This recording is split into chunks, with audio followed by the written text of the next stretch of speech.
প্রতিটা ম্যাচ, প্রতিটা মুহূর্ত জয়ের উল্লাস আর হারের নীরবতা। মাঠের খেলা, টেবিলের খেলা, আবেগ, অ্যাকশন আর বিশ্লেষণ। খেলা যেমন, খবর তেমন, গরম। Welcome to star play. সঙ্গে আছি আমি তৌহিদুল ইসলাম। শুরুতেই শিরোনাম। দায়িত্ব নিয়েই করা বার্তা ডুলির, আকাশ কুসুম কল্পনা নয়, মানতে হবে বাস্তবতা। বাংলাদেশের র্যাঙ্কিং 150 থেকে 60-এর মধ্যে নিয়ে আসাই লক্ষ্য।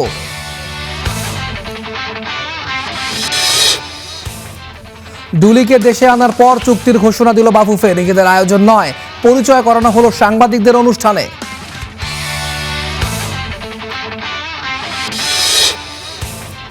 থমাস ডুলিকে কোচ হিসেবে আনতে পারা বাংলাদেশের জন্য বড় অর্জন, মন্তব্য ফাহাদ করিমের। বললেন ফ্যানদের উন্মাদনা ইতিবাচক। চমক রেখে ইংল্যান্ডের বিশ্বকাপ দল ঘোষণা। নেই ফোডেন, কোল পারমারের মতো বড় তারকারা। কোচের আস্থা রাশফোর্ডের উপর।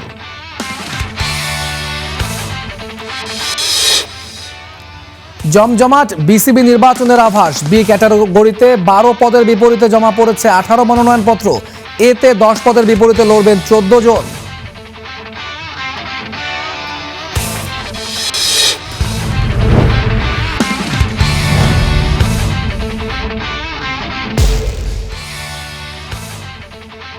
শুনছিলেন শিরোনাম, এবারে বিস্তারিত।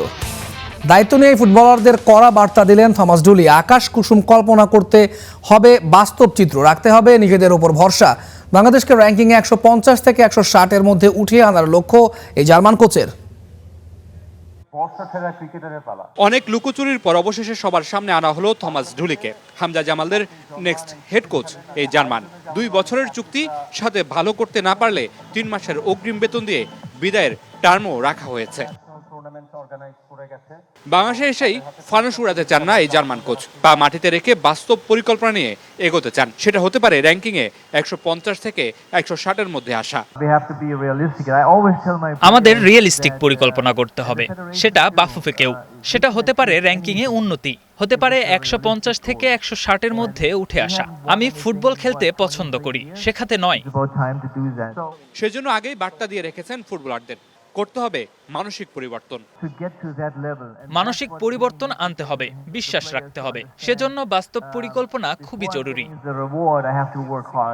বাফুফের ঘোষণার আগেই বাংলাদেশে পৌঁছে গেছেন হেড কোচ, কিন্তু সেটার শুরু কিভাবে সেই গল্পটাও শোনালেন ডুলি। আমি এশিয়াতে অনেক বছর কাজ করেছি, আবারও যখন সুযোগ পেয়েছি সেটি লুফে নিয়েছি। আমি জানি এখানে ফুটবল প্রেমী মানুষ আছেন, তারা ফুটবলটাকে ধারণ করেন, তাই বিজ্ঞাপন দেখেই অ্যাপ্লাই করি। নতুন কোচের অধীনে নতুন যাত্রা। বাংলাদেশের পতাকা ধরা এই হাতটা বাংলাদেশকে আরো উপরে নিয়ে যাবে, এটাই প্রত্যাশা। Mamunur Rashid, star play, Dhaka. Football ভবনের সামনে বিক্ষোভ, সামাজিক মাধ্যমে তুমুল সমালোচনা, ফ্যানদের ক্ষোভ। সবকিছুর মাঝেই নতুন কোচ হিসেবে ঢাকায় পা রাখলেন থমাস ডুলি। তাই প্রশ্ন, এত বড় বড় নাম থাকতে শেষ পর্যন্ত কেন ডুলিকেই বেছে নিল football federation?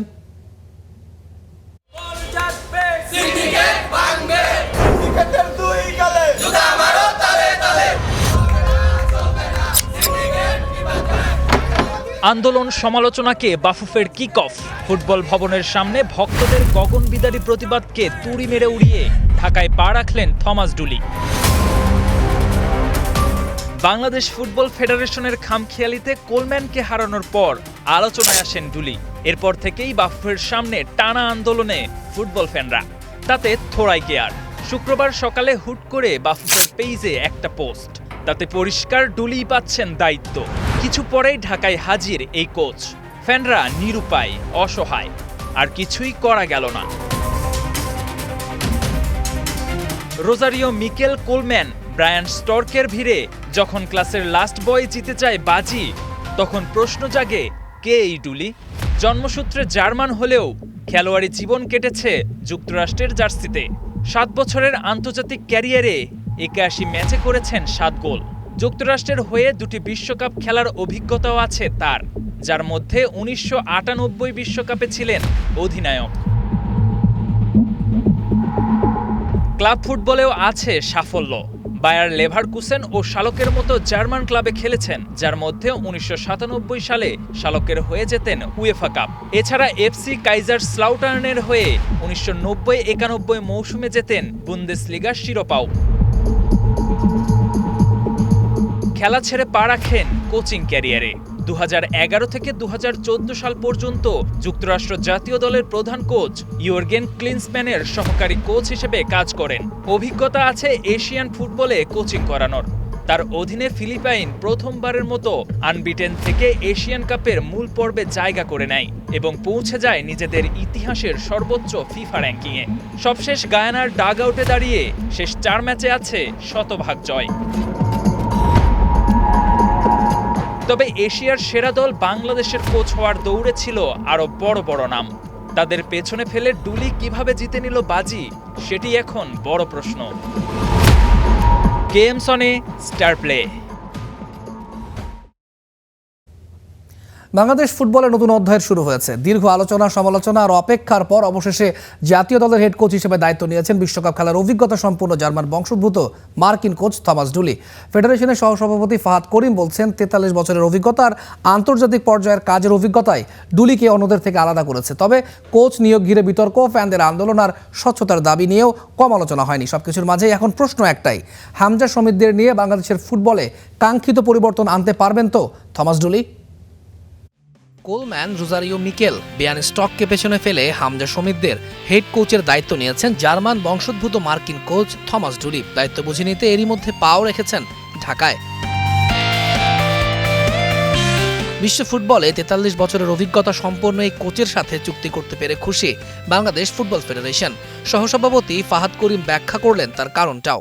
X world cup playing captain, দুটি জাতীয় দলের একজন কোচ, ইউরোপিয়ান লিগে যিনি দীর্ঘদিন ধরে খেলেছেন এবং ক্লিন্সম্যানের মতো কোচের সাথে উনি অ্যাসিস্ট্যান্ট কোচ হিসেবে আমেরিকার প্রতিনিধিত্ব করেছেন। এই ধরনের একজন কোচ বাংলাদেশের কোচ, হেড কোচ হিসেবে এসেছে। আমি বিশ্বাস করি it's a good achievement or a good step. বাফুফের কোচ নিয়োগ নিয়ে জলঘোলা কম হয়নি। হাই প্রোফাইল কোচ ও নিয়োগ প্রক্রিয়া স্বচ্ছতার দাবিতে দীর্ঘদিন থেকেই সরব বিভিন্ন ফ্যান গ্রুপ। ফেডারেশনের সামনেও আন্দোলন করেছে তারা। বিষয়টিকে ইতিবাচকভাবেই দেখছেন ফাহাদ করিম। আমরা সেই কনসার্নটাকে রেসপেক্ট করি এবং তারা রেসপেক্ট করে তাদেরকে বলতে চাই যে তাদের যে বার্তা, যে আমাদের হেড কোচ সাহেবের সাথে সাপোর্ট স্টাফের মেজরিটি ডিসিশন মেকিং রোলে যারা আছে তারা যেন বিদেশি হয়, এই বার্তাটা অবশ্যই আমরা আমাদের সভাপতি মহোদয় তাবিদ আউল সাহেব এবং ন্যাশনাল টিমস কমিটির কানে পৌঁছে দিব। দেশের ফুটবলের উন্নতির জন্য ক্লাবগুলোকে এগিয়ে আসার আহ্বান জানান বাফুফের সহসভাপতি। পাশাপাশি এই বিষয়ে ভূমিকা রাখতে ফ্যানদের প্রতিও আহ্বান জানান তিনি। আমরা সবসময় চাই ক্লাবগুলি একটা কাজ করে এগিয়ে আসুক, ডোমেস্টিক ফুটবলকে ডেভেলপ করার জন্য। তাদেরকেও আমরা অনুরোধ করেছি যে তারা যেহেতু শক্ত ফ্যান বেস, অ্যাজ এ সমর্থক তারাও যেন ক্লাবগুলিকে বলে যে ক্লাবগুলি যেন এগিয়ে আসুক।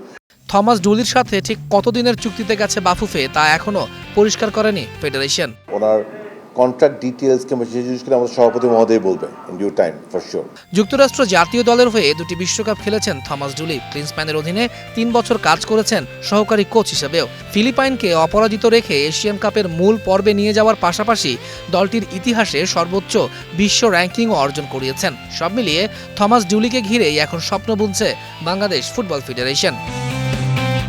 তৌহিদুল ইসলাম, স্টার প্লে। সর্বোচ্চ গোপনীয়তা রক্ষা করে থমাস ডুলিকে বাংলাদেশের কোচ হিসেবে নিয়োগ দিয়েছে বাংলাদেশ ফুটবল ফেডারেশন।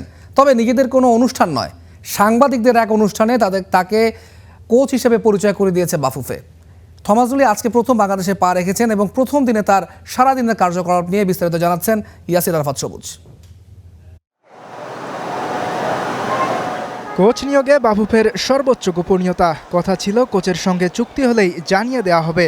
তবে বাংলাদেশের ফুটবলের নিয়ন্ত্রক সংস্থাটি নাম প্রকাশ করল নতুন কোচকে দেশের মাটিতে এনে।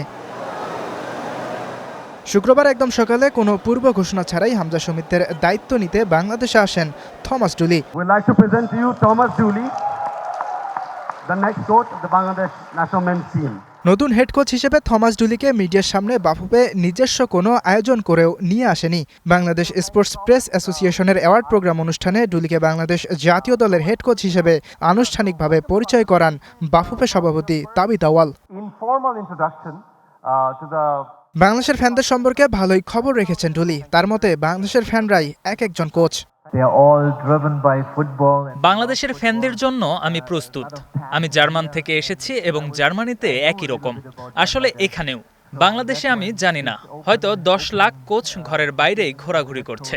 তারা সবাই ফুটবলটা বোঝে এবং সেটা ভালো কথা। Closer to the Philippines where I have a place. ডুলির সঙ্গে 2 বছরের চুক্তি করেছে বাফুফে, তবে জুড়ে দেওয়া হয়েছে একটা শর্ত, ভালো করতে না পারলে 3 মাসের অগ্রিম বেতন দিয়ে বাতিল করা যাবে চুক্তি। কোচ নিয়ে মহানাটকীয়তা শেষে অবশেষে বাংলাদেশে শুরু হচ্ছে থমাস ডুলি অধ্যায়। আগামী 24 মে জামাল ফাহমিদুলদের নিয়ে আনুষ্ঠানিকভাবে ক্যাম্প শুরু করবেন এই মার্কিন কোচ। বাংলাদেশের পরবর্তী ম্যাচ আগামী 5 জুন সান মারিনোর বিপক্ষে, সেটি হবে তার বাংলাদেশের হয়ে প্রথম অ্যাসাইনমেন্ট। বাংলাদেশের হয়ে থমাস ডুলির অধ্যায়টা কেমন হয় সেটাই এখন দেখার অপেক্ষা। ইয়াসির আরফাত সবুজ, স্টার প্লে, ঢাকা। এবারে ফিফা বিশ্বকাপের খবর। বড় চমক দিয়ে 2026 বিশ্বকাপের স্কোয়াড ঘোষণা করেছে সাবেক বিশ্ব চ্যাম্পিয়ন ইংল্যান্ড। 26 সদস্যের দলে সুযোগ পাননি Phil Foden, Cole Palmer, Luke Shaw, Trent Alexander আর্নল্ডের মতো তারকারা। হ্যারি ম্যাগুয়ের যে দলে থাকছেন না তা জানা গিয়েছিল গতকালই। তবে হেড কোচ থমাস টুকেলের বহরে জায়গা হয়নি অ্যাডাম ওয়ার্টন, মর্গান গিবসেরও। সারপ্রাইজ প্যাকেজ আল আহলির striker Ivan Toney. Saudi pro লিগে দুর্দান্ত পারফরমেন্স, প্রায় 1 বছর পর দলে ফিরলেন তিনি।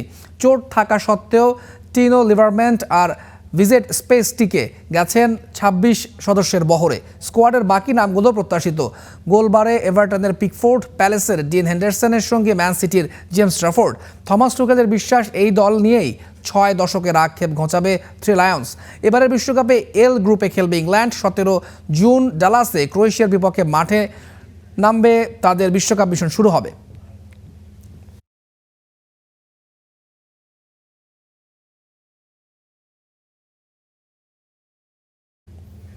2022 বিশ্বকাপ দিয়ে বিশ্বকাপ চক্র পূরণ করেছেন লিওনেল মেসি। আরেক মহাতারকা ক্রিস্টিয়ানোর এই ট্রফিটা এখনও ফুটবল গডের কাছে পাওনা রয়েছে। বলা হচ্ছে রবার্তো মার্টিনেজ এবার যে স্কোয়াড নিয়ে বিশ্বকাপ খেলতে যাচ্ছেন, সেই বিশ্বকাপের স্কোয়াডটা হচ্ছে সবচাইতে বেশি সর্বকালের সেরা দল। প্রত্যেকটা পজিশনে রয়েছেন ওয়ার্ল্ড ক্লাস পারফর্মার, রয়েছেন অভিজ্ঞ তারকা, তেমন রয়েছেন তরুণ তুর্কি। ডায়ানা জেরিন করেছেন বিশ্লেষণ, তার সঙ্গে মিলে দেখতে পারেন আপনার মতামত।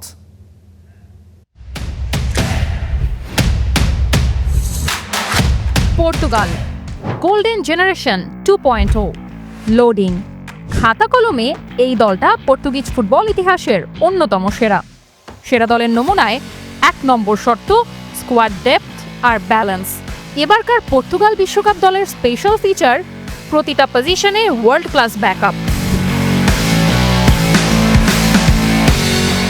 যেমন গোলকিপিং পজিশনে এফসি পোর্তোর Diego Costa, number 1 goalkeeper. Experience আর ফর্মে সেলেসাও দাস কিনাসের পোস্ট আগলাতে ওস্তাদ। ব্যাকআপ কিপার হোসেসা আর রুই সিলভাও টপ ক্লাস।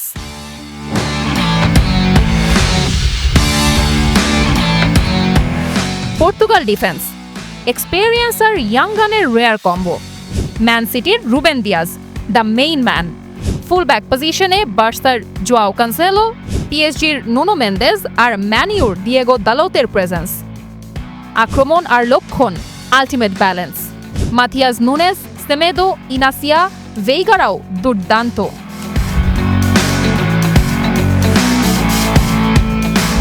এই মুহূর্তে পর্তুগালের মিডফিল্ড দুনিয়ার সেরা। ম্যানচেস্টার ইউনাইটেডের ব্রুনো ফার্নান্দেজ আর ম্যান সিটির বের্নার্দো সিলভা। প্রতিপক্ষের রাতের ঘুম হারাম করার জন্য এই দুইটা নামই কাফি হ্যায়। সাথে ইউরোপ সেরা পিএসজির ভিতিনিয়া আর জোয়াও নেভেজ। আর কি লাগে।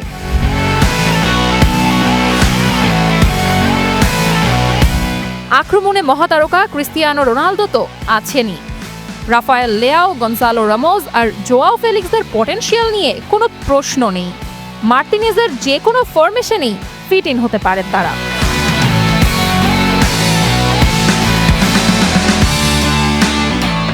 ভিতিনিয়া জোয়াও নেভেজ জুটি ইউরোপের সেরা মিডফিল্ড কম্বিনেশনের একটা।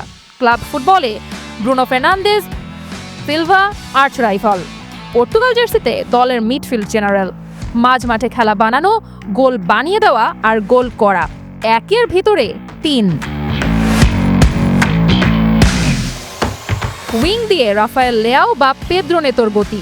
ট্রিঙ্কাও আর ফ্রান্সিসকো কনসেইসাওয়ের ড্রিবলিং প্রতিপক্ষকে বোকা বানাতে বাধ্য। রোনালদোর অভিজ্ঞতার সাথে হাফ ডজন তরুণ তুর্কির হাই এনার্জি এই দলটাকে করেছে বিশ্বসেরা।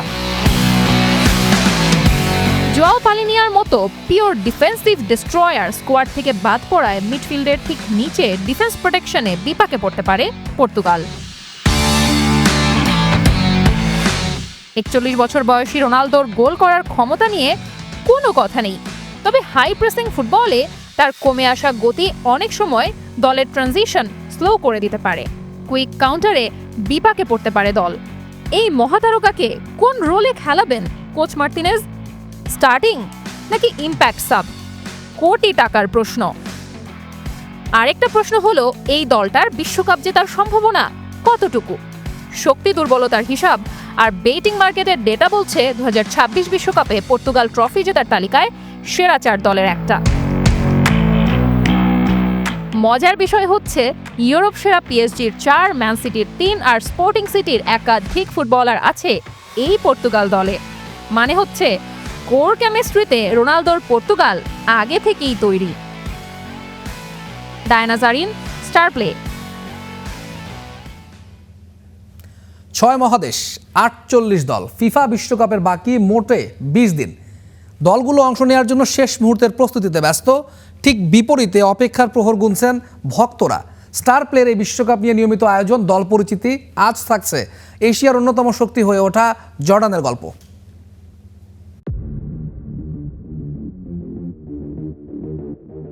ভালো কোচ আর সঠিক পরিকল্পনা কিভাবে এশিয়ার একটা মাঝারি মানের ফুটবল দলকে ধাপে ধাপে বিশ্বকাপের মূল পর্ব পর্যন্ত পৌঁছে দেয়, সেটা চোখে আঙুল দিয়ে দেখিয়ে দিল জর্ডান।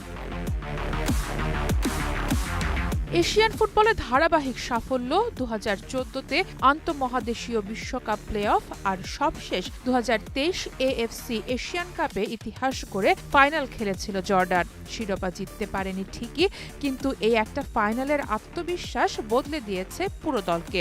হামজা সমিতদের নিয়ে সাউথ এশিয়ার ফুটবলে বাংলাদেশ এখনো স্বপ্ন খোঁজে, আর মধ্যপ্রাচ্যের ছোট্ট দেশ জর্ডান এখন খেলতে যাচ্ছে ফিফা বিশ্বকাপে।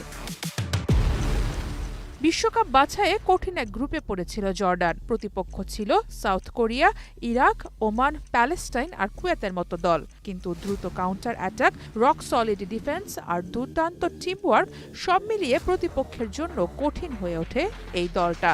ওমানের সাথে আলী ওলওয়ানের হ্যাট্রিক পুরো বিশ্বকে জানান দেয় এশিয়ার শক্তি হয়েই বিশ্বকাপে নাম লিখিয়েছে তারা। প্রথম বিশ্বকাপে বড় চমক অপেক্ষা করছে জর্ডানের জন্য। গ্রুপ পর্বে জর্ডান খেলবে বর্তমান বিশ্ব চ্যাম্পিয়ন আর্জেন্টিনা, অস্ট্রিয়া আর আলজেরিয়ার সাথে। 17 জুন জর্ডান অস্ট্রিয়ার বিপক্ষে প্রথম ম্যাচটি খেলবে। এরপর 23 জুন আলজেরিয়ার মুখোমুখি হবার পর 28 জুন গ্রুপ পর্বের শেষ ম্যাচে লিওনেল মেসির আর্জেন্টিনার বিপক্ষে নামবে জর্ডান। বিশ্বকাপের জন্য এরই মাঝে প্রাইমারি স্কোয়াডও ঘোষণা করেছে দলটি। 30 জনের এই প্রাথমিক তালিকায় রাখা হয়েছে 4 গোলকিপার, 12 জন ডিফেন্ডার, 7 জন মিডফিল্ডার আর 6 ফরওয়ার্ডকে। জর্ডান দলের সবথেকে বড় তারকা মৌসা আল তামারি। ইউরোপিয়ান ফুটবলে খেলা এই উইঙ্গারকে অনেকেই জর্ডানের মেসি বলেন। তার গতি আর ড্রিবলিং এখন এশিয়ার ডিফেন্ডারদের জন্য বড় আতঙ্ক। প্রথম জর্ডানিয়ান হিসেবে ইউরোপের শীর্ষ 5 লিগের কোনো ক্লাবে খেলেছেন এবং গোল স্কোর করেছেন তামারি। স্ট্রাইকার ইয়াজান আল নাইমাত জর্ডানের আক্রমণের আরেক বড় ভরসা। দলের সেন্টার ব্যাকের মূল স্তম্ভ তিনি। কে লিগ 1-এ খেলা প্রথম জর্ডানিয়ান ইয়াজান ছিলেন 2025 সালের কে লিগের বর্ষসেরা দলে। এদিকে মিডফিল্ডে আছেন নিজার আল রাশদান, ডিফেন্সে নেতৃত্ব দেন আবদুল্লাহ নাসিফ, আর গোলবারের বড় ভরসা ইয়াজিদ আবু লাইলা। জর্ডান জাতীয় ফুটবল দলের বর্তমান কোচ জামাল সেলামি। মরক্কোর এই কোচ 2024 সালে দেশটির দায়িত্ব নেন। তার প্ল্যানিংয়েই তামারি আর নাইমাতরা মাত দিচ্ছেন বড় আসরগুলোতে। আর ওয়ার্ল্ড কাপে কোয়ালিফাই করার পর এক সাক্ষাৎকারে সেলামি তো ঘোষণা দিয়েই দিয়েছেন। তার দেশ মরক্কো যেমন 2022 বিশ্বকাপের সেমিফাইনাল পর্যন্ত গিয়ে সবাইকে চমকে দিয়েছিল, জর্ডানও প্রস্তুত হচ্ছে এবারের বিশ্বকাপে তেমন চমক দেখাতে। সারা মাহবুব, স্টার প্লে। শেষ করব ক্রিকেটের খবর দিয়ে। ক্যাটাগরি সি বাদ দিলে জমজমাট নির্বাচনের আভাস মিলেছে বিসিবিতে। মনোনয়নপত্র জমা দেওয়ার শেষ দিনে ক্যাটাগরি বিতে 12 পদের বিপরীতে মনোনয়নপত্র জমা দিয়েছেন 18 জন। ক্যাটাগরি এতে 10 জনের বিপরীতে লড়বেন 14 জন। শনিবার প্রাথমিক ও সোমবার যাচাই বাছাই শেষে প্রার্থীদের চূড়ান্ত তালিকা প্রকাশ করবে নির্বাচন কমিশন। বিশ্বকাপ ফুটবলের ডামাডোলেই বিসিবি নির্বাচন। তবে প্রথমে যতটা একপাক্ষিক মনে হয়েছিল, বাস্তবতা দেশের সবচাইতে প্রভাবশালী বোর্ডের নির্বাচন ততটা একপাক্ষিক হচ্ছে না মোটেও, অন্তত ক্যাটাগরি সি বাদ দিলে। বিসিবির মোট পরিচালকের পদ 25টি, এর মধ্যে 2টো জাতীয় ক্রীড়া পরিষদের জন্য বরাদ্দ। বাকি 23টি পদেই হয় নির্বাচন, যেখানে মনোনয়নপত্র জমা পড়েছে 33টি। ক্যাটাগরি সিতে মোট ভোটার 42 জন, তবে মনোনয়নপত্র জমা পড়েছে মোটে একটা। আনুষ্ঠানিকভাবে নির্বাচন কমিশন নাম ঘোষণা না করলেও জানা গেছে মনোনয়নপত্র বৈধ হলে চট্টগ্রাম বিশ্ববিদ্যালয়ের কাউন্সিলর সিরাজউদ্দিন মোহাম্মদ আলমগীর বিনা প্রতিদ্বন্দ্বিতায় নির্বাচিত হতে যাচ্ছেন। এ ক্যাটাগরি বা জেলা ও বিভাগ ক্যাটাগরিতে 10 পদে 66 ভোটার, যেখানে মনোনয়নপত্র জমা পড়েছে 14টা। তবে প্রতিটা আলাদা বিভাগের জন্য আলাদা ভোট, যেখানে রাজশাহী বিভাগের বগুড়ার কাউন্সিলর মীর শাকরুল আলম সীমান্ত বিনা প্রতিদ্বন্দ্বিতায় নির্বাচিত হতে যাচ্ছেন। এর বাইরে ঢাকা, খুলনা, চট্টগ্রামের জন্য 2টি পরিচালক পদ বরাদ্দ। সিলেট, বরিশাল আর রংপুরের জন্য 1টি পদ। তবে সবার আগ্রহী ক্যাটাগরি বি বা ক্লাব ক্যাটাগরি, যেখানে সর্বোচ্চ 12টি পদ, নমিনেশন পড়েছে 18টি। তামিম ইকবাল খান, ফাহিম সিনহা, রফিকুল ইসলাম বাবু, মির্জা ইয়াসির আব্বাস, সাইদ ইব্রাহিম আহমেদ, ইসরাফিল খসরু, সানিয়ান তানিমরা লড়বেন এই ক্যাটাগরি থেকে। আমাদের কাছে 2টা বড় জিনিস দেওয়া আছে। একটা হচ্ছে কনস্টিটিউশন, 2024 সালে অ্যামেন্ডমেন্ট হয়েছে বিসিবির, আর হচ্ছে নির্বাচন কন্ডাক্ট করার জন্য একটা নীতিমালার কথা বলা হয়েছে। সো 2টা জিনিসের আলোকে আমরা এটা পেরুজ করব। এরপরে যারা এটাতে উতরায় যাবেন তাদের নামগুলি এবং কোন ক্যাটাগরিতে কোন বিভাগ থেকে আসছেন সেটা আমরা প্রকাশ করব। সেটা ওয়েবসাইটেও দেওয়া হবে এবং একই সাথে এখানে যে বোর্ডটা রয়েছে, নোটিশ বোর্ড, সেখানেও আমরা এটা টানিয়ে দেব। শনিবার প্রার্থীদের প্রাথমিক তালিকা প্রকাশ করবেন নির্বাচন কমিশন। এরপর রোববার যাচাই বাছাই প্রত্যাহার শেষে চূড়ান্ত তালিকা প্রকাশ করা হবে আগামী সোমবার। 7 জুন অনুষ্ঠিত হবে বাংলাদেশ ক্রিকেট বোর্ডের নির্বাচন, যেদিনই পরিচালকের সিদ্ধান্তে আগামী 4 বছরের জন্য দায়িত্ব তুলে দেওয়া হবে নতুন সভাপতির হাতে। মাহবুব লিমন, স্টার প্লে, ঢাকা। আচ্ছা, খেলাও থামবে না, খবরও না, স্টার প্লের সঙ্গেই থাকুন।